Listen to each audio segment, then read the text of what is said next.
नमस्कार दोस्तों।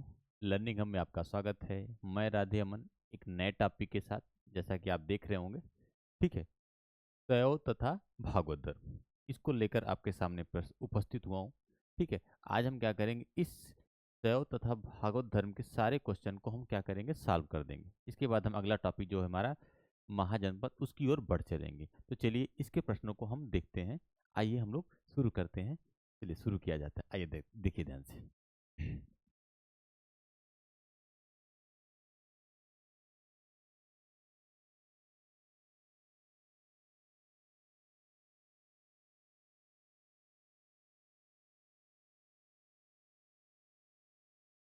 अरे प्रॉपर्टी बढ़िया से। अरे हाँ, ठीक है। देखिए पहला प्रश्न है मेरे, प्राचीन भारत के विश्वोत्पत्ति विषयक धारणाओं के अनुसार चारों युगों के चक्र का क्रम इस प्रकार है। ठीक है, तो इसको आप लोगों ने पढ़ा होगा। ये तो आप सभी को ज़्यादातर ज़्यादातर सनातनी धर्म वाले जितने हैं, सबको ही मालूम होगा कि ठीक है। फिलहाल हम आपको बता रहे हैं। पहला है द्वापर, कृत, त्रेता। फिलहाल मैं इसका क्रम सही बता दे रहा हूँ। ठीक है, सबसे पहला है हमारा कृत है। सबसे पहला अगर मेरा है तो वो है कृत। सबसे पहला जो है मेरा वो कृत है। सबसे पहले कृत है। अब कृत क्या है? कृत मतलब आपने पढ़ा होगा सतयुग। सत्य का युग था। आपने पहला सतयुग पढ़ा होगा। उसके बाद फिर कृत के बाद आता है हमारा त्रेता। कृत के बाद आता है हमारा त्रेता। कृत के बाद हमारा आता है त्रेता, जिसमें भगवान राम जी का जन्म हुआ था, या रामावतार होता है। उसके बाद फिर आता है हमारा द्वापर। फिर क्या आता है हमारा? फिर हमारा आता है द्वापर, जिसमें हम कृष्ण अवतार देखते हैं। उसके बाद फिर आता है हमारा कली, यानी कलयुग। तो पहला कृत है, फिर त्रेता है, पहला कृत है, फिर त्रेता है, फिर द्वापर है, फिर कलयुग। ठीक है, तो इस प्रकार से इस क्वेश्चन का जो आंसर सही है वो मेरा है सी सही है। क्या सही भाई? सी सही है। इसको भी आप ध्यान दीजिएगा। इसका जो आंसर सही है वो हमारा क्या है? सी सही है। चलिए नेक्स्ट प्रश्न को देखा जाता है। नेक्स्ट प्रश्न क्या कहता है? अच्छा, निम्नलिखित में से कौन सा भारत प्राचीन भारत में शैव संप्रदाय था? निम्नलिखित में से कौन सा प्राचीन भारत में शैव संप्रदाय था? ठीक है, प्राचीन भारत में शैव संप्रदाय। देखिए प्राचीन भारत में शैव संप्रदाय की काफी शाखाएं थी। ठीक है, शैव मतलब वही शिव की उपासना करने वाले, इनकी काफी शाखाएं थी। तो उसमें कुछ जैसे जैसे एक थे पाशुपत थे। एक क्या थे? पाशुपत थे। इनको तो, इन एक पाशुपत थे। ठीक है, फिर एक हमारे एक पाशुपत हो गए, एक हमारे कालामुख थे। कालामुख थे। एक हमारे कश्मीरी शैव थे। एक हमारे कश्मीरी शैव थे। एक हमारे कश्मीरी शैव थे। ठीक है, और एक हमारे कापालिक थे। एक हमारे कापालिक थे। ठीक है, ऐसे ही काफी सारे थे। एक हमारे लिंगायत थे, जो कि दक्षिण भारत में बड़े फेमस थे। लिंगायत थे। ठीक है, एक हमारे क्या थे? लिंगायत थे। लिंगायत जो कि कर्नाटक में बड़ा फेमस थे ये। आई बड़ा। ठीक है, तो इतने से पाशुपत थे, कालामुख थे, कश्मीरी शैव थे, कापालिक थे। उसी में से एक था मत्त मयूर। उसी में एक और था, वो हमारा क्या था? मत्त मयूर। मत्त मत्त मयूर था। उसी मेरा एक क्या था? मत्त मयूर था। ये सब शैव धर्म की क्या थी? शाखाएं थी। और अगर हम बात करें पाशुपत की, तो अगर हम बात करते पाशुपत की, तो ये सबसे प्राचीन था। ये क्या था? सबसे प्राचीन था। तो इसको भी आप ध्यान दीजिएगा। ये सबसे भैया क्या था? सबसे प्राचीन था। पाशुपत, कालामुख, कश्मीरी शैव, कापालिक, लिंगायत। ठीक है, यही वाले थे भैरव बाबा वाले। ठीक है, जो खोपड़ी में खाना खाते हैं, यानी कपाल में खाना खाते हैं, पानी पीते हैं, अस्थि का भस्म लगाते हैं, ये सब यही सब थे कपालिक वाले। ठीक है, और लिंगायत तो ये तो बड़े फेमस थे दक्षिण भारत में, विशेषकर कर्नाटक में। आज भी ये अलग धर्म की मांग कर रहे हैं अपना कि मुझे अलग घोषित किया जाए। ठीक है, तो ये तो बड़ा दक्षिण भारत में बड़ा फेमस था। ठीक है, अब बात आती है अजीवक। अजीवक संप्रदाय के बारे में आप जान चुके हैं। ठीक है, मक्कली पुत्र गौसाल थे। ठीक है, भाग्यवादी या नियतवादी थे, इनका सिद्धांत था। ठीक है, उसके बाद फिर क्या, मत्त मयूर, ईशान शिव गुरु, गुरुदेव पद्धति, ये तो शैव धर्म के ग्रंथ थे। ये दोनों क्या थे, ये शैव धर्म के ग्रंथ थे। ये शैव धर्म के ग्रंथ थे, शैव ग्रंथ में लिख दे रहा हूँ सीधा सीधा।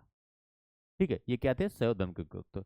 तो आप ध्यान से देख लीजिएगा, पाशुपत, कालामुख, कश्मीरी शैव, कापाली, इससे अधिक नहीं पूछता है बस। ठीक है, क्योंकि हमको जीएस तक ही सीमित रहना है, हमको क्या है, पूरा धर्म नहीं पढ़ रहे हैं हम। धर्म मतलब कि फिर कपाली के अंदर कौन है, फिर शैव के अंदर कौन, मतलब कपाली के अंदर कौन है, कालामुख के अंदर कौन है, हमें धर्म नहीं पढ़ा जा रहा है। जैसे हम कोई धर्म की शिक्षा नहीं ले रहे हैं, हमको जीएस पढ़ रहे हैं। तो ये जीएस के व्यू से ही मुझे देखना है, जीएस के चश्मे से ही देखना है, हमारे चश्मे से मत देखिए, आप अपने चश्मे से देखिएगा।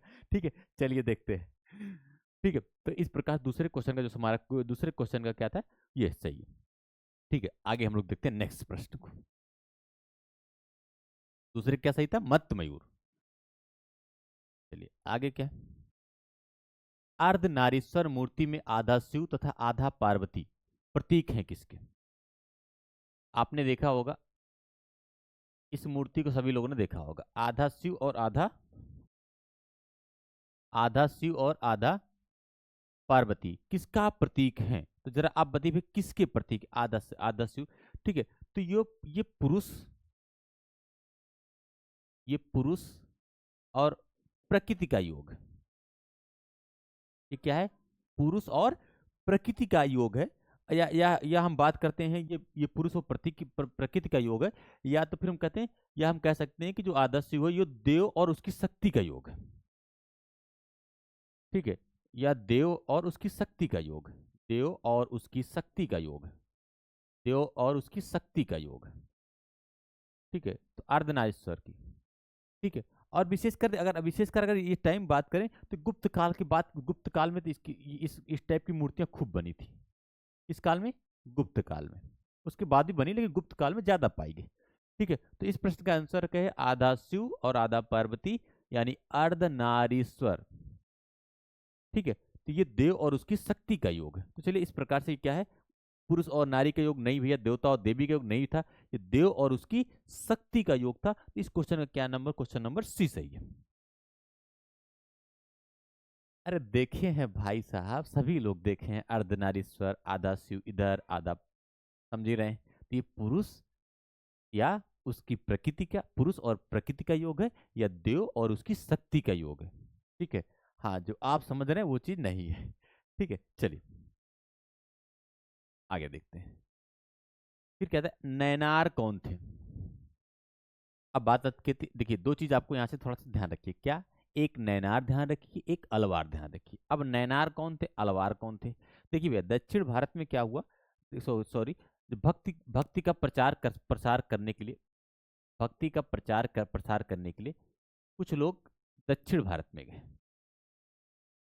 ठीक है, कुछ लोग क्या किए, दक्षिण भारत में गए, किसका, और ये टाइम था पूर्व मध्यकाल, मध्यकाल नहीं, मध्यकाल में तो मुस्लिम, पूर्व मध्यकाल का टाइम था।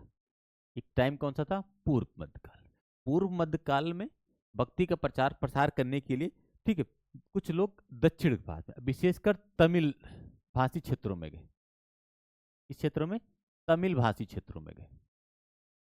अच्छा, गए तो क्या किए, ठीक है, जिन लोगों ने वैष्णव संप्रदाय का प्रचार किया, वैष्णव संप्रदाय का प्रचार किया, वो हमारे अलवार कहलाए। वो क्या कहलाए, अलवार कहलाए।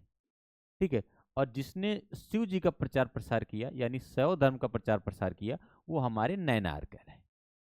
नैनार कह, अब भूल गए भैया तो, अरे यार आप ध्यान रखिए, शिव जी की तीसरी नैन, नैन, ऐसे शिव जी का तीसरा आंख होता है। ठीक है, शिव जी का तीसरा आंख होता है ना। ठीक है, हाँ, शिव जी का तीसरा आंख जिस दिन खोल देंगे चल जाएगा, तो शिव मतलब आंख मतलब नयन होता है। तो शिव से क्या है, नयन याद रखिएगा। ठीक है, शिव से क्या याद रखिएगा, नयन याद रखिएगा। ठीक है, तो नैनार कौन थे, तो अब एक बात तो क्लियर होगी ना, नैनार कौन थे, नैनार हमारे कौन थे, तो वो हमारे शैव थे। नैनार कौन थे हमारे, ये शैव थे। ठीक है, अब कुछ नैनार संतों के मुझे नाम याद रखना है। ठीक है, कुछ नैनार संतों को मुझे नाम याद रखना है, जैसे हम आपको बता दे रहे हैं, जैसे दो चार, अब पांच कम से कम लगभग अगर हम बात करें नैनार संतों की तो काफी है, लेकिन हमें कुछ को याद रखना है। जैसे अपार को याद रखिएगा आप, अपार, क्योंकि अब प्रश्न आएगा तो अगर लिमिट क्रॉस करेगा तो यही जाएगा। दूसरा आप समबंदर को याद रखिए, समबंदर को याद रखिए, ठीक है। और उसके बाद अगर फिर इसके बाद आप तिरुज्ञान को याद रखिए, तिरुज्ञान, इनको जरूर याद रखिएगा क्योंकि ये पूछा जा चुका है पीछे से एग्जाम में, ठीक है। उसके बाद एक आते हैं हमारे सुंदर मूर्ति, इनको भी याद रखिएगा। एक आते हैं सुंदर मूर्ति, इनको भी याद रखिएगा, सुंदर मूर्ति, इनको भी याद रखिएगा। चलिए ये हो गया सुंदर मूर्ति के बाद एक और आप माणिक वाचकर को याद रखिएगा, माणिक, माणिक वाचकर, इनको याद रखिएगा, ठीक है। तो ये क्या है, कुछ प्रमुख नैनार हैं। ये क्या है, कुछ, अगर इनकी बात करें संख्या तो टोटल 63 है, लेकिन जिसमें से हमको आपको 5 बता रहा हूं कि आप अपार को याद रखिएगा, समबंदर को याद रखिए, बंदर नहीं भाई, सम बन समबंदर है, हाँ तो बंदर है, याद रख लो, कम से कम याद रहना चाहिए जैसे याद रहे, ठीक है। अपार, अपार, समंदर, तिरुगान, सुंदर मूर्ति और मणिक वाचकर, ये 5 नाम अगर याद हैं तो इससे ज्यादा आपको पढ़ने की जरूरत नहीं है, ठीक है। ये 5 नाम आप याद रखिएगा बस, कंफर्म बता रहा हूँ, इससे अधिक नहीं पूछने वाला है, ठीक है। अपार, समंदर, तिरुगान, सुंदर मूर्ति और मणिक वाचकर, ठीक है। तो चलिए इस प्रश्न का हमें क्या सही था, नैनार कौन थे, नैनार हमारे शैव थे। तो अब अलवार कौन थे, वैष्णव थे। नैनार कौन थे, शैव थे। अलवार कौन थे, वैष्णव थे। कैसे याद रखेंगे, भगवान शिव जी का नयन, नयन से, नयन से याद रखिएगा शिव जी, तीसरी आंख, ठीक है। बोल देंगे तब समझ में आएगा ठीक है। अब देखिए वही प्रश्न आ गया, नैनार कौन थे, तो इसका कोई मतलब नहीं है, नैनार हमारे शैव धर्म के अनुयायी थे। तो सीधा सीधा क्या कर, इस पर टिक मार के आगे चढ़ना है। नैनार कौन थे हमारे, ठीक है। इनको सीधा सीधा क्वेश्चन क्वेश्चन मार के हमको आगे बढ़ चलना है, ज्यादा हमको इधर उधर नहीं करना है, ठीक है। चलिए क्वेश्चन नंबर 5 हो गया। अब क्वेश्चन नंबर 6 देखते हैं। अच्छा, निम्नलिखित में से कौन अलवार संत नहीं है। अच्छा, अलवार संत नहीं है, जरा आप बताइए कौन अलवार संत नहीं है, एक आध जरा नाम बताइए कौन अलवार संत नहीं है, ठीक है। यानी अलवार नहीं है तो नैनार होगा, अगर अलवार नहीं है तो नैनार होगा। और अभी हम लोगों ने पढ़ा था, एक समंदर पढ़ा था, ठीक है, पूरा नहीं लिख रहा हूँ फिर बोल रहा हूँ, एक समंदर पढ़ा था, एक हमने तिरुज्ञान पढ़ लिया था, बस थोड़ा थोड़ा लिख रहा हूँ, एक मैं तिरुज्ञान पढ़ लिया था, एक हमने क्या नाम है, वो क्या नाम है, सुंदर मूर्ति पढ़ लिया था, सुंदर लिख दे रहा हूँ, आप मूर्ति खुद समझ जाइएगा। एक हमने, एक हम मणिक वाचकर पढ़ लिया था, हमने मणिक वाचकर पढ़ लिया था, ठीक है। और एक हमने और पढ़ा था, क्या नाम है उनका, अपार को पढ़ा था।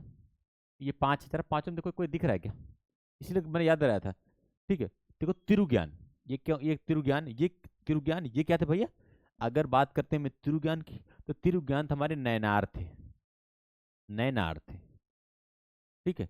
और बात करते हैं पोई गई, पूडम और तिरुमगई, ठीक है। इनको भी एक साइड हमें लिखना ही पड़ेगा, क्योंकि क्योंकि कुछ, अगर कुछ बात करते हैं तो लगभग अलवार संतों की संख्या 12 है, 12 में कुछ मुझे याद रखिए, जैसे पोई गई को याद रखिए आप, ठीक है।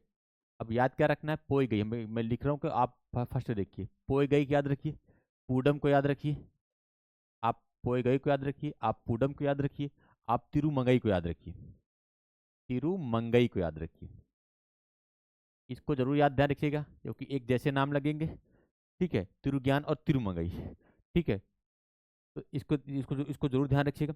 और कुछ बात करते हैं, एक आध दो और हैं, एक आध दो हैं, इनकी चर्चा हम याद रखेंगे। एक एक अगर हम आपसे कहें, अगर इनमें से कुछ भी मत याद रखिएगा तो एक क्वेश्चन याद रखिए, एक है अंडाल या अंडाला, ठीक है। इसको आप जरूर याद रखिए भैया, इसको मैं आपको बहुत बहुत बहुत फोकस करके कर रहा हूँ, इसको आप जरूर याद रखिएगा, कौन है अंडाल।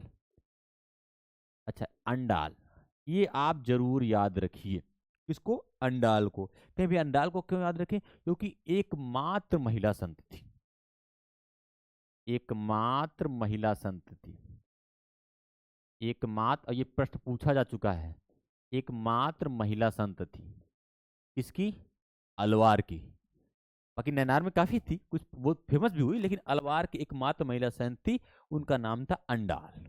ठीक है, तो आप अंडाल को बिल्कुल याद रखिएगा। अब हम क्वेश्चन नंबर 6 हो चुका है, अब क्वेश्चन नंबर 7 को देखते हैं। चलिए क्वेश्चन नंबर 7। ठीक है, बहुत टाइम नहीं लूंगा मैं, क्योंकि क्वेश्चन नंबर 7 के लिए भाई कैमरा जूम नहीं हो पा रहा सही से। ठीक है, तमिलनाडु में वैष्णव धर्म का तमिलनाडु में वैष्णव धर्म के प्रचार अलवार संतों द्वारा किया गया। अलवार संतों में एकमात्र महिला साध्वी थी। वो खुद भी बता रहा है काफी चीजें कि तमिलनाडु यानी तमिल भाषा में वैष्णव धर्म का जो प्रचार प्रसार किए थे उनको अलवार कहते हैं। और कह रहा है कि एकमात्र महिला साध्वी कौन थी, तो एकमात्र महिला साध्वी थी, अभी हम लोगों ने पढ़ा अंडाल। ठीक है, बाकी तिरुमगई, पेरुमाल, नामा मालवर, ये सब क्या है, अलवार संत थे। तो क्या क्या सही था इसका, अंडाल एकमात्र महिला थी। आगे देखते हैं भाई, नेक्स्ट प्लीज बहुत जल्दी करना मुझे। भागवत संप्रदाय के विकास में किसका किसकी देन अत्याधिक है। भागवत संप्रदाय के विकास में किसकी देन अत्याधिक है। ठीक है, अब हम बात करते हैं पार्थियन, हिंदी यूनानी लोगों की, कुषाण की या गुप्त की, तो गुप्त शासकों की थी। कि भैया इसका क्या प्रमाण है। ठीक है, तो पहली बात तो इसका प्रमाण यही है कि पहली बात तो हम एक बात जान ले, भागवत, भागवत मतलब वैष्णव, वैष्णव, तो इससे क्या मतलब हुआ। ठीक है, आपने देखा होगा गुप्त राजाओं ने इसको अपना राजधर्म बनाया था, अगले अगले पढ़ेंगे। ठीक है, गुप्त राजाओं ने क्या इसका अपना राजधर्म बनाया, गुप्त राजाओं ने क्या इसका बनाया अपना राजधर्म। बहुत सही, गुप्त राजाओं ने क्या बनाया अपना, इसको राजधर्म बना दिया। अच्छा, राजधर्म बनाने से क्या फायदा होगा, जरा आप बताइए। ठीक है, और वो लोग परम भागवत की उपाधि धारण करते थे, परम भागवत की उपाधि धारण करते थे, परम भागवत की उपाधि धारण की।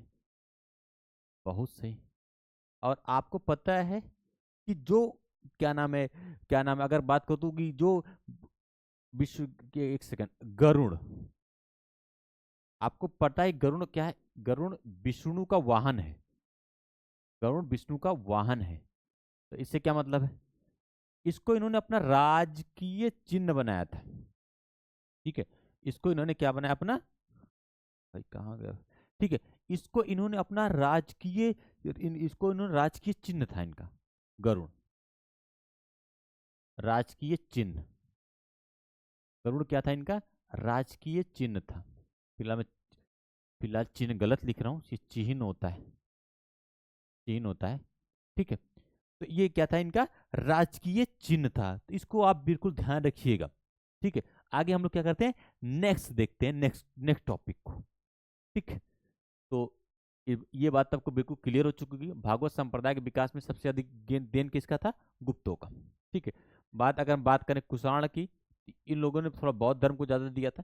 बाकी अगर हम गुप्त की बात करें तो ये भागवत धर्म और वैष्णव धर्म से संबंधित था, क्योंकि उन्होंने अपना राजकीय राजधर्म बनाया। और सपोज है कि सपोज सपोज करिए कि जिसको राजकीय धर्म मान लिया गया, मतलब उसको शासक के द्वारा वरीयता दी जा रही है, स्वाभाविक है। और वो अपने परम भागवत की उपाधि धारण किया करते थे। ठीक है, परम भागवत की उपाधि धारण किया करते थे। उसके बाद राजकीय चिन्ह ही उनका क्या ना, गरुड़ था, गरुड़ भगवान विष्णु की सवारी है। ठीक है, तो इससे इस बात का बिल्कुल प्रमाण मिलता है। हम प्रमाण के साथ बड़े तक दिमाग में थोड़ा सा भूल भी जाए कि नहीं, अचानक में थोड़ा सा दिमाग में अच्छा उन गरुड़, गरुड़ अच्छा गरुड़ था, ओहो अच्छा भगवान विष्णु की सवारी थी। अच्छा, कौन लोग कौन शासक थे जो इसको चिन्ह बनाए थे, गुप्त शासक, तो इसको भी आप ध्यान रखिएगा। ठीक है, चलिए आगे देखते हैं, क्वेश्चन नंबर 9। अब क्वेश्चन नंबर 9 क्या है, भागवत धर्म के प्रवर्तक कौन थे। तो भागवत धर्म के प्रवर्तक कृष्ण थे। ठीक है, अगर भागवत धर्म के प्रवर्तक कौन थे, कृष्ण थे। ठीक है, इसको आप ध्यान रखिएगा। और कृष्ण कृष्ण को कृष्ण का जो वंश बताया गया है वो वृषणी वंश है। कृष्ण का जो वंश बताया गया वृषणी वंश, या इनको सात्वत वंशी कहा गया। क्या कहा गया इनको, सात्वत वंशी कहा गया। ध्यान से रखिएगा, सात्वत कहा गया इनको। ठीक है, इनको सात्वत कहा गया। भाई देखिए, मेरा ता ऐसे बनता है, आने अब से भैया कहें, अब से एक भैया मन भैया ता सही बनाया करिए। ठीक है, बिल्कुल बना रहे।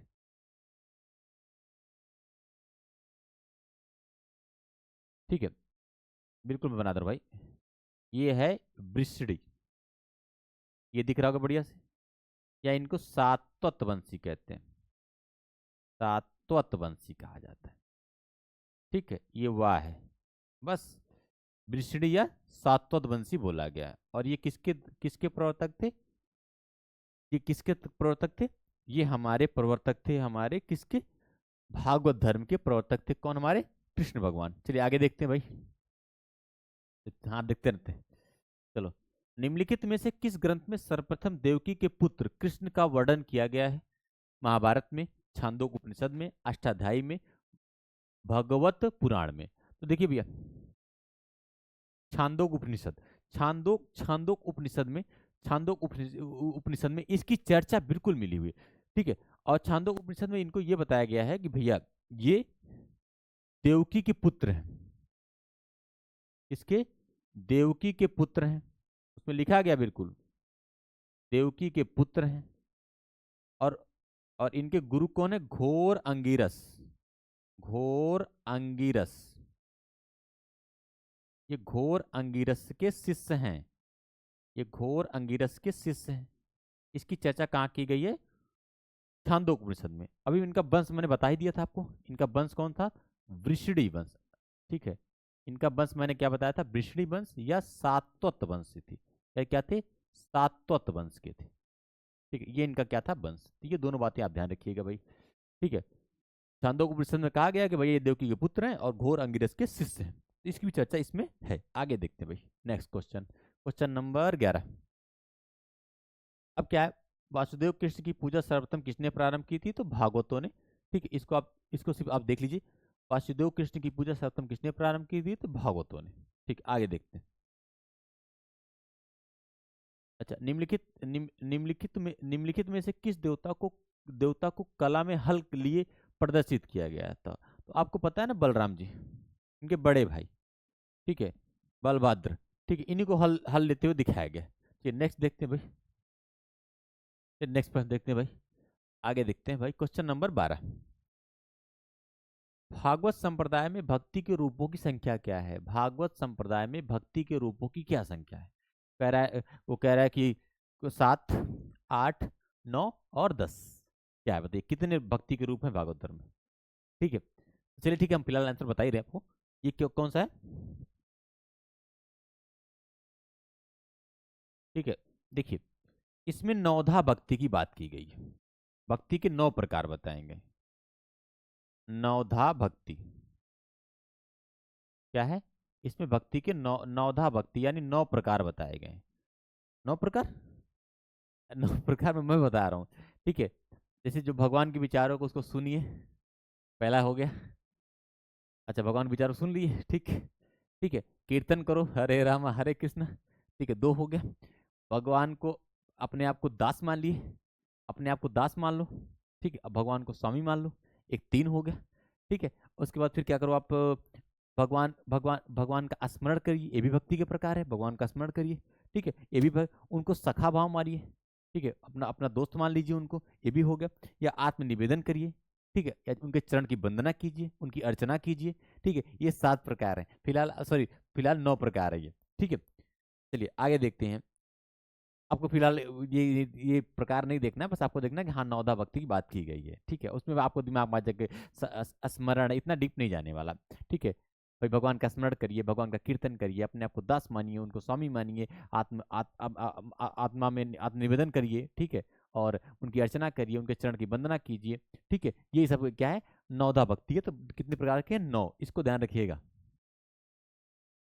चलिए आप देखते हैं क्वेश्चन नंबर 10, 14। ये क्वेश्चन अच्छा है, ये क्वेश्चन अच्छा है। और इससे इससे रिलेटेड, इसी से रिलेटेड कई क्वेश्चन आए हुए हैं।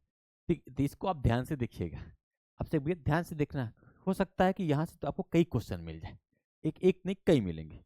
ठीक है, तो चलिए हम बात करते हैं, हेलियोडोरस का बेस नगर अभिलेख किसको संदर्भित है?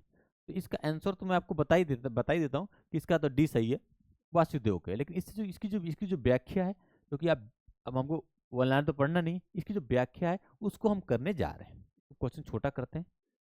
ठीक है, चलिए, उसकी हम व्याख्या करने जा रहे हैं। तो देखिए भाई, अगर हम बात करते हैं कि शुंग वंश का एक शासक था, अभी आगे आप पढ़ेंगे शुंग वंश, क्या है? शुंग वंश का एक शासक था, ठीक है। और उस शासक का नाम था भागभद्र, उस शासक का नाम था भागभद्र। हाँ चलिए ठीक है भैया, भागभद्र थे, बहुत अच्छी बात है, ठीक है। और एक शासक था जिसका नाम था एंटियाल कीट्स। क्या नाम था? एंटियाल कीट्स। लेकिन आप उसको नाम याद रखिएगा। उसने एक अपना राजदूत भेजा, उसका नाम था हेलियोडोरस। उसका क्या नाम था? हेलियोडोरस। और राजदूत कहाँ का था? तक्षशिला का। तक्षशिला मतलब आप समझ रहे हैं ना, ये पाकिस्तान है, ठीक है। तक्षशिला का था ये, तक्षशिला के शासक का राजदूत था, तक्षशिला के शासक का राजदूत था। कौन? हेलियोडोरस। कौन था? हेलियोडोरस। इसको आप ध्यान रखिएगा, हेलियोडोरस। और ये महोदय आते हैं शुंग वंश के शासक के पास, ठीक है। ये क्या करते हैं? हेलियोडोरस आते हैं शुंग वंश के शासक के पास। कहानी बहुत लंबी है, लेकिन शॉर्टकट में ही जानिए क्या क्या कैसे हुआ था। और आते हैं, और आने के बाद ये क्या करते हैं? भागवत धर्म को अपना लेते हैं। किसको अपनाते हैं? भागवत धर्म को। सही, अपना लिए तो क्या हुआ? भागवत धर्म को ये क्या है? अपना लेते हैं। और विष्णु के सम्मान में, किसके सम्मान में? विष्णु के सम्मान में। अब जो भाई भागवत धर्म मतलब विष्णु धर्म, विष्णु को मानने वाले, विष्णु के सम्मान में एक वो बनाते हैं, क्या नाम उसका, एक एक एक बनाते हैं, क्या कहते हैं उसको, एक एक स्तंभ लेख लिखवाते हैं, स्तंभ लेख, जिसे हम कहते हैं गरुड़ ध्वज अभिलेख। जिसे क्या कहा जाता है? गरुड़ स्तंभ लेख। विष्णु के सम्मान में, विष्णु के सम्मान में एक अभिलेख बनवाते हैं, जिसको हम लोग क्या कहते हैं? गरुड़ ध्वज अभिलेख। क्या कहते हैं उसको? गरुड़ ध्वज अभिलेख। गरुड़ ध्वज अभिलेख। और ये अभिलेख है कहाँ? तो ये भी बड़ा फेमस है, ये विदिशा में है। ये कहाँ पास है? विदिशा। अब आप कहेंगे मिदिशा, या इसी को बेसनगर कहा जाता, सॉरी, ठीक है, मैं इधर लिख दे रहा हूँ, ठीक है। गरुड़ ध्वज अभिलेख, गरुड़ ध्वज अभिलेख। और ये अभिलेख है कहाँ? ये अभिलेख है एमपी में, यानी मध्य प्रदेश में है। और अगर यम मध्य प्रदेश में कहा है, एक स्थान है विदिशा, बड़ा फेमस है ये, विदिशा, या इसी को बेसनगर भी कहा जाता है। इसी को क्या कहते हैं? इसी को हम बेसनगर भी कहते हैं, ठीक है। ये बड़ा फेमस है। और इस पर इन्होंने लिखा है ओम नमो भगवते वासुदेवाय। इस पे क्या लिखा है उन्होंने? ओम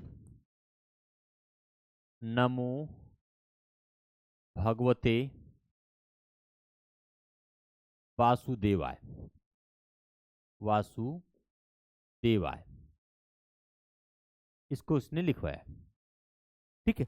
तो इस चीज को आप ध्यान रखिएगा कि हेलियोडोरस का बेस नगर अभिलेख किससे संबंधित है? तो केवल वासुदेव से। इसको आप ध्यान रखिएगा। बाकी आप ध्यान रखिएगा कि शुंग वंश का शासक था, वो शुंग वंश का शासक कौन था? भागवत। उनके दरबार में तक्षशिला के शासक एंटियाल काट्स का राज, एंटियाल कीट्स का या कीडल्स का राजदूत आया था, जिसका नाम था हेलियोडोरस।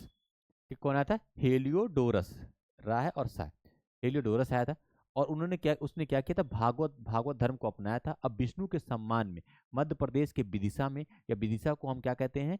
बेसनगर, मध्य प्रदेश के बिस्सिना में उसने क्या किया था? एक गरुड़ ध्वज अभिलेख बनवाया था, ठीक है। ये क्या कि उसने गरुड़ स्तंभ लेख बनवाया। और उसके बाद फिर उसमें लिखवाया ओम नमो भगवते वासुदेव, ठीक है। तो इस बात का ये प्रमाण मिलता है। आगे देखते हैं, चलिए क्वेश्चन नंबर 15। अब क्या है? अब देखिएगा नेक्स्ट इसको, भागवत धर्म से संबंधित प्राचीनतम अभिलेखी साक्ष्य है, ठीक है। तो आपको वही अभी अभी जस्ट मिला, हेलियोडोरस का बेसनगर अभिलेख, ठीक है। क्वेश्चन वही रिपीट हुआ है, तो कोई मतलब नहीं बार बार पढ़ने का उसको। भागवत धर्म की का ज्ञात सर्वोत्तम अभिलेखी साक्ष्य, ठीक है। तो वही बेसनगर का गरुड़ स्तंभ लेख, ठीक। आगे देखते हैं। बेसनगर अभिलेख का हेलियोडोरस कहाँ का निवासी था? अभी कुछ देर मैंने पहले बताया था कि तक्षशिला का निवासी था। कहाँ का निवासी था? तक्षशिला का निवासी था। और वहाँ का राजदूत बनकर आया था, ठीक है। और इसने क्या किया? मध्य प्रदेश के विदिशा में या बेशनगर में गरुड़ ध्वज अभिलेख बनवाया था और उसमें लिखा था ओम नमो भगवते वासुदेवाय। ठीक है, आगे देखते हैं क्वेश्चन नंबर 18। हाँ, क्वेश्चन नंबर 18 देखिए, विष्णु के किस अवतार को सागर से पृथ्वी का उद्धार करते हुए अंकित किया गया है? विष्णु के किस अवतार को क्या नाम है, सागर से पृथ्वी का उद्धार, सागर, सॉरी एक सेकंड, विष्णु के किस अवतार को सागर से पृथ्वी का उद्धार करते हुए अंकित किया गया है? पहला है कच्छप, दूसरा है मर्तस, तीसरा है वाराह, चौथा है नरसिंह। बता दो अगर तुम हमाने। अब बोलिए। ठीक है, बोलिए।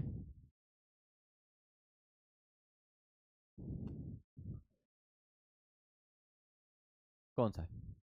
सागर से पृथ्वी का उद्धार करते हुए अंकित किया गया है। फिलहाल आपको पता है कि एक हमारा था वो मृतस्य पुराण। क्या था? मृतस्य पुराण, ये आपने पढ़ा था ना, मृ आदत्ता सा यह मृतस्य पुराण। ठीक है, मृतस्य पुराण आपने पढ़ा था। हाँ पढ़ा, सातवाहन, हाँ सही बात है, सातवाहन वंश की जानकारी मिलती है, बहुत सही। अच्छा बात है, याद तो है कम से कम। इसमें क्या है? सातवाहन वंश की जानकारी मिलती है, बहुत सही। और क्या मिलता है? इसने विष्णु के 10 अवतारों की चर्चा है। कितने? विष्णु के 10 अवतारों की चर्चा है। कितने अवतार है? 10 अवतार। या भैया 10 अवतार। इसमें क्या है? विष्णु के 10 अवतार की चर्चा मिलती है, बहुत सही। ठीक है, अब देखिए पहला अवतार तो हम यही आपको दिखा दे रहे हैं। ठीक है, पहला अवतार हमारा था ये मृतस, एक। दूसरा हमारा था कच्छप। तीसरा हमारा था बाराह। ठीक है, में चौथा अवतार था इनका नरसिंह का। ठीक है, अगर पांचवा की बात करें तो परशुराम था।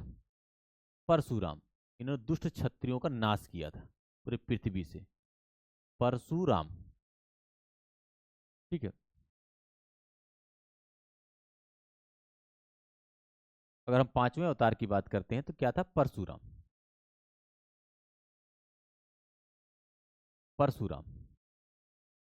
और अगर हम छठवें अवतार की बात करते हैं तो ये थे हमारे, परशुराम के बाद आए थे राम। राम के बाद आए कृष्ण। ठीक है, और आठवां अवतार हमारा, सॉरी, राम परशु नहीं, पांचवा मेरा वामन अवतार था। एक सेकंड, जो उनका पांचवा अवतार था वो वामन अवतार था। छठवां उनका परशुराम था। परशुराम। सातवां उनका अवतार था राम अवतार। आठवां उनका था कृष्ण अवतार।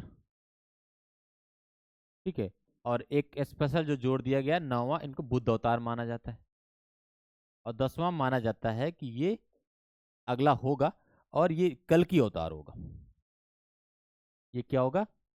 कल की अवतार होगा। तो इस प्रकार से क्या थे? 10 थे। इस प्रकार से कितने अवतार थे? 10 थे। तो विष्णु के किस अवतार को सागर से पृथ्वी का उद्धार करते हुए अंकित किया गया है? ठीक है, तो ये था बाराह। बाराह मतलब सुअर। ठीक है, ऐसा माना जाता था कि एक राक्षस था जिसने पृथ्वी को सागर में डुबो दिया था। उसने उन्होंने क्या था, बाराह के रूप में पृथ्वी को बाहर निकाला था। ठीक है, उन्होंने क्या किया था, पृथ्वी को बाहर निकाला था। मैं दिखा रहा हूँ ये मजा आपको, परेशान मत होइए।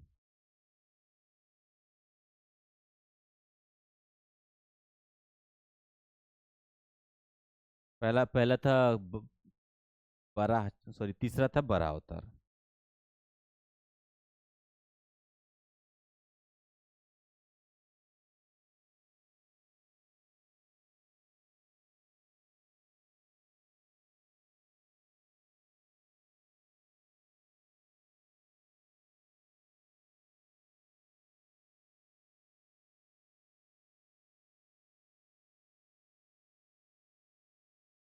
चलिए, मैं दिखा रहा हूँ बराह अवतार आपको।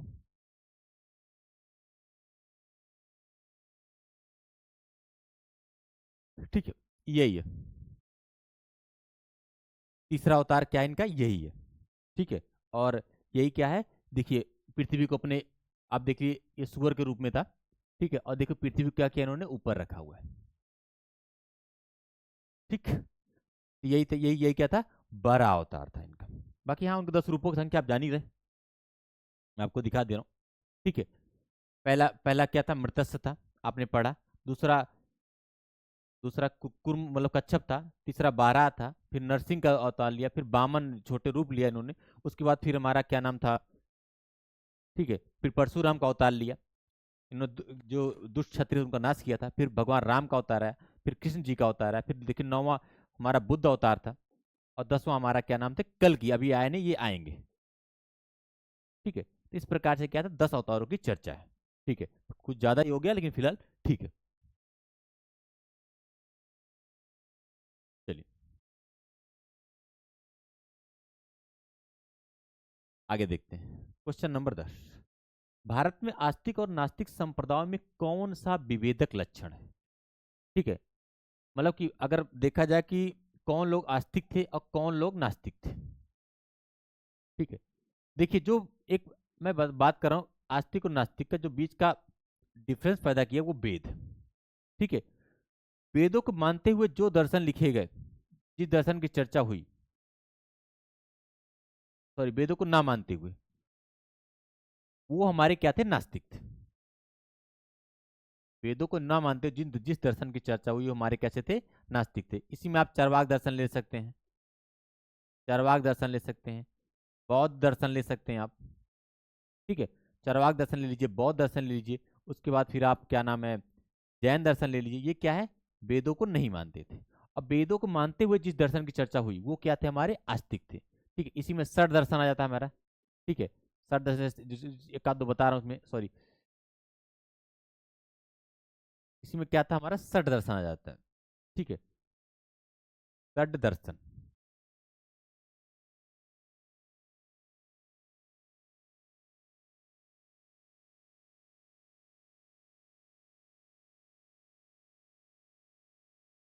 उसको हम देख चुके हैं।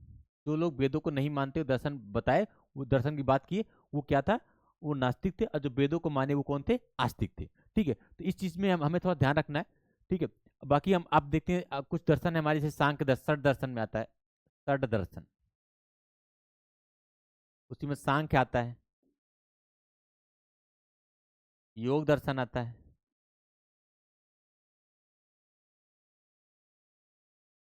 ठीक है, और हमारा ये आता है, क्या नाम है, क्या क्या क्या कहते हैं उसको, अरे क्या नाम है, न्याय दर्शन आता है, न्याय आता है, वैश्लेषिक आता है, मीमांसा आता है। और बात करें मीमांसा में तो फिर ये दो होता है, पूर्व मीमांसा आता है और उत्तर मीमांसा आता है। तो जिस जिस दर्शन की चर्चा वेदों को ध्यान में रखते हुए की गई, वो हमारे कौन थे, आस्तिक संप्रदाय में है। ठीक है, एक दो तीन चार पाँच छः, ठीक है, चलिए आगे देखते हैं भाई। इस क्वेश्चन का जो आंसर सही है वो, वेदों की प्रामाणिकता में आस्था, जिनको जिनको आस्था थी वो हमारे क्या है, आस्तिक कहलाए, और जिनको आस्था नहीं थी वो हमारे कौन कहलाए, नास्तिक कहलाए। चलिए आगे देखते हैं भाई। निम्नलिखित में से कौन सा मोक्ष के साधन के रूप में ज्ञान, कर्म तथा भक्ति को समान महत्व देता है। अद्वैतवाद, विशिष्टाद्वैतवाद, भगवत गीता या मीमांसा। जरा बताइए कौन सा जो समान महत्व देता है, तो वो भैया हमारा क्या है, भगवत गीता है। बाकी अगर हम बात करें, एक आध दो ऑप्शन भी देख लेते हैं इसमें। एक मीमांसा भी कुछ देर पहले मैंने पढ़ा था, एक है पूर्व मीमांसा। ठीक है, इसके कौन थे, जैमिनी थे, इसके प्रवर्तक कौन थे, जैमिनी। एक उत्तर मीमांसा था, एक क्या था, उत्तर मीमांसा। अगर इसके बात करते हैं तो ये थे बादरायण, बादरायण। आप इसको भी ध्यान रखिएगा, अरे उत्तर मतलब बाद, बात मतलब बादरायण, इससे याद कर लीजिएगा। ठीक है, और पूर्व मीमांसा कौन थे, जैमिनी। और विशिष्टाद्वैत तो राम जी हमारे विशिष्ट थे, तो रामानुजाचार, रामानुजाचार, ये इसके प्रवर्तक थे। ठीक है, भाई राम जी क्या थे, विशिष्ट थे। ठीक है। और मीमांसा की बात थे, पूर्व मीमांसा के जैमिनी थे। और उत्तर मतलब बात खुद होता है, तो बादरायण इसके नाम में ही आ गया। चलिए आगे देखते हैं भाई। ठीक है।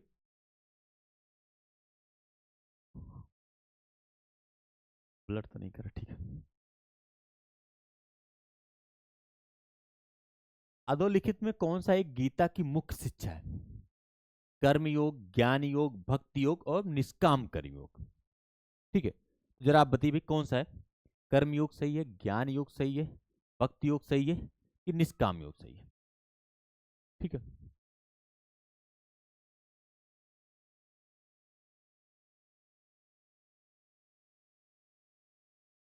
तो इसका सही है निष्काम कर्म योग। इसका मतलब यह है कि आप कर्म कीजिए, फल की इच्छा ना कीजिए। ठीक है। पहले ही दिमाग में बैठा लें कि मुझे ये फल मिलेगा इसलिए हम कर्म करेंगे, तो ऐसी इच्छा ना करिए। ये गीता का संदेश है कि आप कर्म करिए। अगर आप आपका ठीक है, आपको अपेक्षित कृत फल नहीं मिलता तब भी आप कर्म करिए, जो आपके किस्मत में होगा वो आपको मिलेगा। कर्म कीजिए, फल की इच्छा ना कीजिए, यही क्या है निष्काम कर्म का मतलब है। ठीक है। आगे हम लोग नेक्स्ट प्रश्न को देखते हैं, क्वेश्चन नंबर 22। भारतीय संस्कृत में निम्न में से किसे अनंग कहा गया है? ये पूछा था छत्तीसगढ़ पीछे 2016 में। शिव को अनंग कहा गया है, कृष्ण को कहा गया है, काम को कहा गया, लक्ष्मण को। यहाँ पास कामदेव कर लो, क्योंकि इन्हीं को क्या कहा है, अनंग कहा गया है। ठीक है। कामदेव को क्या कहा गया है, अनंग कहा गया है। कामदेव को अनंग बोला गया है। और प्रेम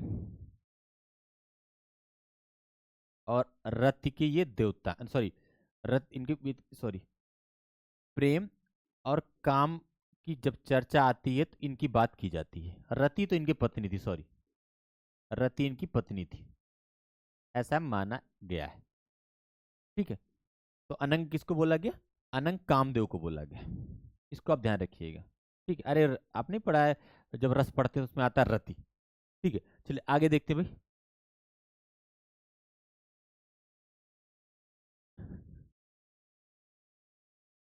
हाँ, ये प्रश्न बहुत अच्छा है।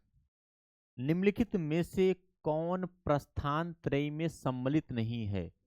भागवत, भगवत गीता, ब्रह्मसूत्र और उपनिषद कौन शामिल नहीं है? पहली बात तो हम यही जानेंगे कि प्रस्थान त्रय का क्या मतलब है। अगर हम बात करते प्रस्थान त्रय, प्रस्थान त्रय का सीधा सीधा मतलब है, प्रस्थान त्रय का सीधा सीधा मतलब है कि वह ये एक ऐसा बिंदु है जिससे क्या है उस स्थान से भारतीय दर्शन आगे बढ़ा है। ठीक है। तो अगर हम बात करें सीधा सीधा, मैं लिख ही दे रहा हूँ, ये बिंदु है। किस बिंदु का है? इसी से क्या है, इसी के आगे क्या है, भारतीय दर्शन आगे बढ़ा है। इसी से क्या है, भारतीय दर्शन आगे बढ़ा है।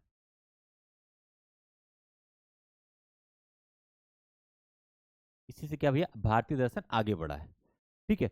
अब हुआ क्या था कि आपको पढ़ा है कि आपने, हमारे वेद थे चार थे, उसका उपनिषद लिखा गया। ठीक है। उपनिषद क्या है, पहला प्रस्थान त्रयी था, ऐसा बिंदु था जहां से क्या है भारतीय दर्शन आगे बढ़ा। उपनिषद पहला प्रस्थान त्रयी था। ठीक है। इसी के बाद इन्हीं इसी पर आधारित हमारा ब्रह्मसूत्र था, और इसी आधारित हमारा भगवत गीता थी। यानी अगर हम बात करें तो इसने पूछा, नहीं पूछा है, तो नहीं तो हमारा ये सही है। लेकिन ध्यान रखिएगा, उपनिषद पहले लिखा गया, इसे पांचवा वेद भी कहते हैं हम लोग, आपको पता होगा। और इसी को बेस बांधते हुए भारतीय दर्शन क्या है, आगे बढ़ा। ठीक है। और इसके बाद इसी से आधारित ये है, यानी उपनिषद क्या, उपनिषद पर क्या है आधारित, ब्रह्मसूत्र है। और उपनिषद पर ही आधारित क्या है, भगवत गीता है। ठीक है। तो प्रस्थान त्रय एक पॉइंट है, जिस पॉइंट से क्या है, भारतीय दर्शन आगे बढ़ा है। हम फिलॉसफी की क्लास नहीं कर रहे हैं, हमको जीएस के व्यू से ही देखना पड़ेगा। ठीक है। नहीं तो हम और आगे बात बताना चाहते हैं, पर कोई मतलब नहीं हो अभी यहाँ इस चीजों का, क्योंकि हम दर्शन नहीं पढ़ रहे हैं, फिलॉसफी क्लास नहीं है। ठीक है। हमें जीएस के व्यू से ही देखना है कि बस आप ध्यान, कि प्रस्थान त्रय क्या है, एक ऐसा पॉइंट है जहां से क्या है, इसी पॉइंट से क्या है, भारतीय दर्शन आगे बढ़ना शुरू हुआ, यानी फैला हुआ। और उसमें सबसे पहला कौन था, उपनिषद। चलिए आगे देखते हैं भाई। Question number 24। वह प्राचीनतम स्थल जहां 60,000 मुनियों की सभा में संपूर्ण महाभारत की कथा का वाचन किया गया? अक्षत्र, हस्तिनापुर, काम्पिल्य, नैमिषारण्य। ठीक है। तो फिलहाल ये अगर अभी अभी आगे अगला चैप्टर हम पढ़ने जाने, ये चर्चा हम कर ही देते। ये तो ये फिलहाल जब हम महाजनपद पढ़ेंगे तो वहां की बातें हैं, जिसको हम देखेंगे कल, महाजनपद। ठीक है, वहां की बातें हैं। अक्षत्र है, हस्तिनापुर है, ठीक है, काम्पिल है, नैमिषारण्य। तो फिर ठीक है, तो वो स्थान कौन सा था जहां 60,000 मुनियों की सभा में संपूर्ण महाभारती कथा कथा का वाचन किया गया था। 60,000 मुनि लोग इकट्ठा हो गए थे, गजब भैया। ठीक है, देखिए एक स्थान पड़ता है नैमिषारण्य। अगर नैमिषारण्य की बात करते हैं तो ये सीतापुर है, ध्यान देखिएगा। अगर हम नैमिषारण्य की बात करते हैं तो ये सीतापुर में, लखनऊ के पास का जिला है सीतापुर, लखनऊ के पास का जिला है। अब सीधा यूपी लिख रहे हैं ताकि लखनऊ के पास का जिला है सीतापुर। और यहीं पास एक सूत गोस्वामी थे, वो वाले गोस्वामी नहीं, ये अलग थे। सूत गोस्वामी ने क्या किया, सूत गोस्वामी यहीं पास क्या थे, एक सूत गोस्वामी थे। और इन्होंने एक ऋषि सौनक थे, ऋषि सौनक, हम सौनक लिख रहे हैं भाई। सौनक क्या थे, एक ऋषि थे। और अन्य ऋषि थे, मतलब प्रमुख ये थे, बाकी अन्य थे। इन्हीं लोगों का क्या था, संपूर्ण महाभारत सुनाया था। अन्य ऋषि थे, इन्हीं को क्या किया था, इनके ही मार्गदर्शन में संपूर्ण संपूर्ण महाभारत की कथा का वाचन हुआ था। तो ऋषि सौनक को भी याद रखिएगा, सूत गोस्वामी को याद रखिएगा, और सीतापुर ये जिला था उसको भी याद रखिएगा। ठीक है, तो इस प्रकार से हमारा ये क्या है, संपूर्ण महाभारत की कथा का जहां वाचन हुआ था वो भैया कहा था, नैमिषारण्य। थोड़ा 60,000 मुनि ऋषि, क्या बात है, काफी लोग इकट्ठा हो गए थे, कुंभ मेला हो गया था। ठीक है, रामायण के किस कांड में राम और हनुमान की पहली भेंट होती है, तो ये तो फिलहाल सबको ही पता होता है। ठीक है, किष्किंधा कांड, अब बताने कोई मतलब है नहीं। ठीक है, टोटल हमारे 7 कांड है। टोटल हमारे कितने क्या हैं, कांड है, 7 कांड है, जिसमें चौथा कांड हमारा ये किष्किंधा कांड है। इसमें क्या है, चौथा कांड हमारा किष्किंधा कांड। अब यहाँ बताने की कोई जरूरत नहीं है। ठीक है, आपको पता है कि इसी कांड में बाली का वध हुआ था। ठीक है, सुग्रीव को राजा बनाया गया था, और क्या नाम है, राम और हनुमान की दोस्ती हो गई थी। ठीक है, तो इसको बताने की जरूरत नहीं, सबको पता होता है लगभग। ठीक है, बाकी आपको पता है 7 कांड थे। तो क्योंकि ऐसे प्रश्न अब आना बहुत मुश्किल हो गया, 2004 में पूछा था तो अब मुश्किल होगा। फिलहाल हमें क्योंकि हम सॉल्व कर ही रहे हैं किताब को पूरा, तो हमको बताना हमारा वो था। ठीक है, आगे देखते हैं। हाँ, कालिका पुराण किस धर्म से संबंधित है, वैष्णव धर्म से, शाक्त धर्म से, बौद्ध धर्म से, जैन धर्म से, ये प्रश्न बताइए। कालिका पुराण किस धर्म से संबंधित है, जरा आप बताइए, कालिका पुराण किससे संबंधित है। ठीक है, ठीक है, अगर कालिका पुराण की बात करते हैं तो इसी को हम काली पुराण भी कहें। पहली बात तो ये जो कालिका पुराण है ये शाक्त धर्म से संबंधित है, इसी को हम काली पुराण भी कह सकते हैं, काली पुराण कहें, या इसी को हम सती पुराण भी कह सकते हैं, सती पुराण। और अगर बात करते हैं ये विशेषकर संबंधित किससे है, तो ये क्या है, देवियों से संबंधित है।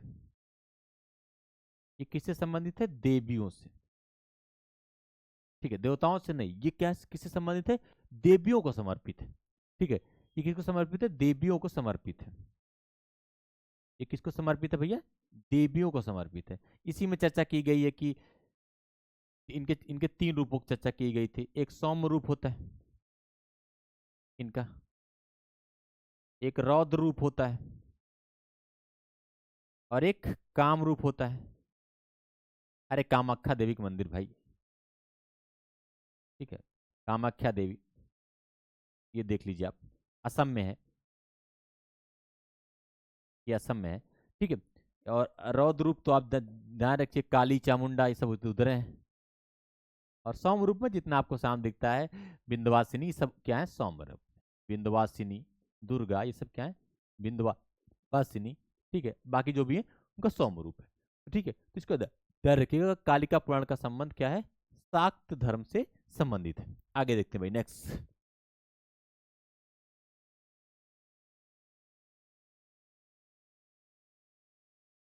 सूची, आगे पूरा, सूची 1 को सूची 2 से मिलाना है, ये तो बड़ा आसान प्रश्न है। शिव, त्रिशूल, शिव क्या है, त्रिशूल, अब विष्णु का चक्र है, देखिए चक्र रहता है। गणेश का थोड़ा यही थोड़ा सा कंफ्यूजन पैदा कर सकता है, फिलहाल ऑप्शन मिल जाएगा, हम कर लेंगे उसको। ठीक है, तो गणेश का क्या था, रस्सी या फंदा। सरस्वती, सरस्वती बीड़ा पाणिनी, ठीक है, सरस्वती मतलब बीड़ा पाणिनी। तो मुझे लगता है कि ए का सेकंड, ए का सेकंड सही है। ए का सेकंड देखते हैं भाई, ए का सेकंड किसमें है, एक ही ऑप्शन है, ए का सेकंड शायद, हाँ एक ही ऑप्शन है, तो बी सही है इसका।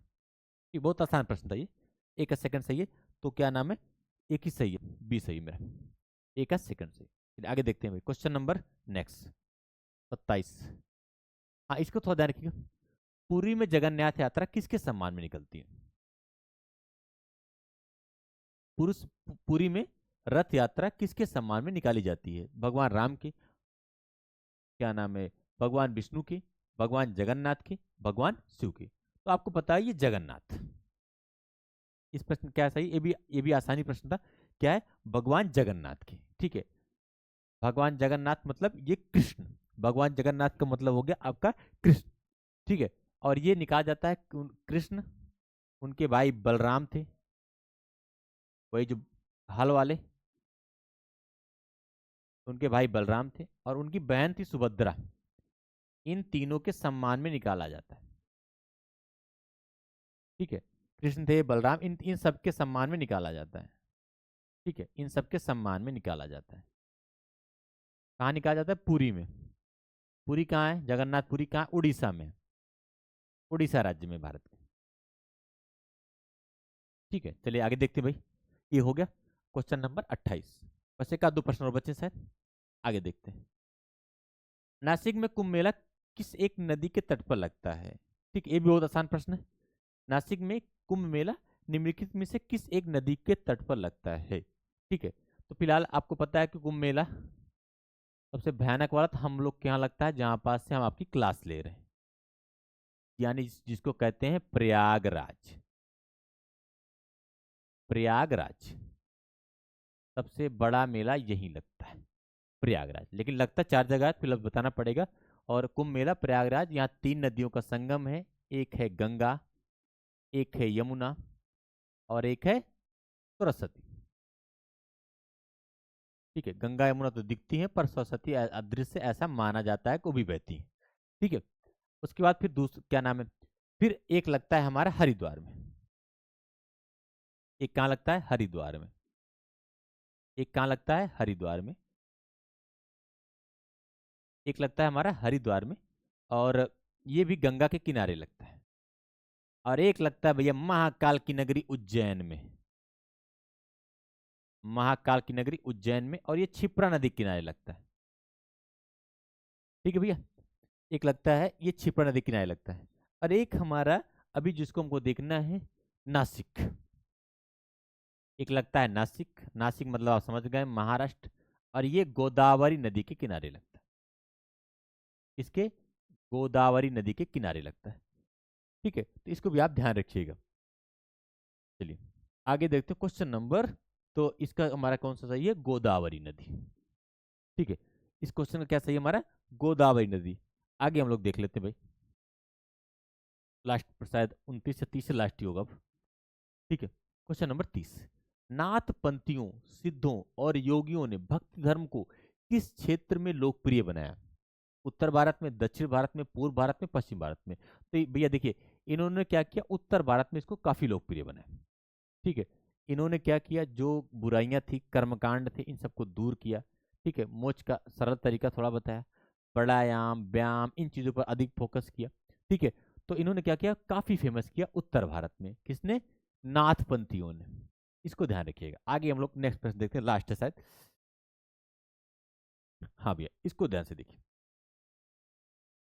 मिलाना है कूट नीचे, फिलहाल हम लोग मिला लेते हैं, तो जब क्या हम जब मिला ही लेंगे तो दिक्कत किस बात की है, ठीक है। चलिए आगे देखते हैं, जैन धर्म, हिंदू धर्म, इस्लाम धर्म, ईसाई धर्म, एक तरफ धर्म दिया है, दूसरी तरफ उनका पवित्र स्थान या स्थल दिया है, ठीक है। तो देखिए पहला कौन है, जैन धर्म है, अच्छा। जैन धर्म आपको ना पढ़ा होगा पावापुरी, जैन धर्म में आपने पढ़ा होगा पावापुरी, अच्छा। पावापुरी, पावापुरी में क्या हुआ था, सर आप बताइए, पावापुरी में क्या है? महावीर स्वामी को निर्वाण की प्राप्ति हुई थी? महावीर स्वामी को निर्वाण की प्राप्ति हुई थी पावापुरी में। कब हुई थी? 527 ईस्वी, शायद यही था सन। हाँ, 527 ईस्वी में। तो एक हमारा थर्ड सही है। चलिए, एक हमारा थर्ड सही है।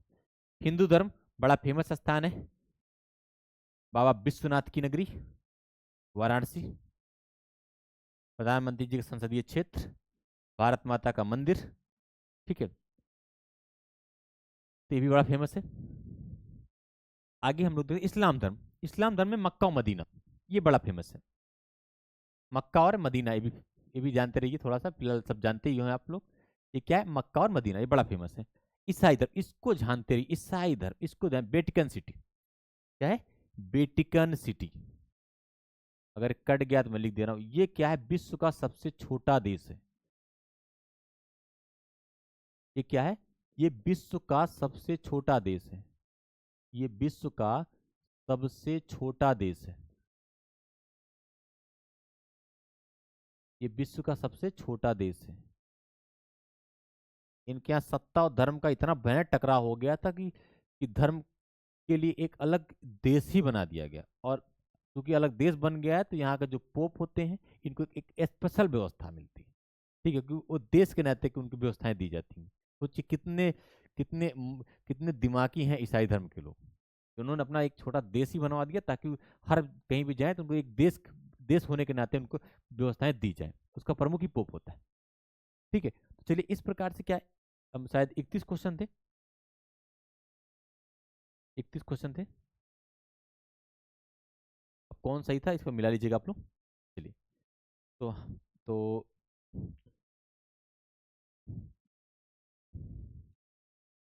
ठीक है, तो ध्यान से देखिए। इस प्रकार से जो शैव धर्म था और भागवत धर्म, घटना चक्र के लगभग 31 क्वेश्चन थे। हमने क्या किया, आपको कंप्लीट करा दिए। सारे क्वेश्चनों को एक दो बार एक बार वीडियो देख लीजिएगा। ठीक है, अगर स्पीड कम होगी तो 2x में आप देख लीजिएगा, लेकिन आप देख लीजिएगा जरूर, सारे प्रश्नों को सॉल्व कर लीजिएगा। इसको क्या है, आपको बड़ा फायदा मिलेगा। ठीक है, क्योंकि थोड़ा सा धार्मिक चैप्टर है और ज्यादातर हम क्या है कि चूंकि शैव धर्म भागवत धर्म हमसे सनातन धर्म ज्यादा लोगों को जुड़ा हुआ है, ज्यादातर प्रश्नों को हम सॉल्व कर जो जो जो नहीं सॉल्व करें उसमें हमने टाइम दिया था।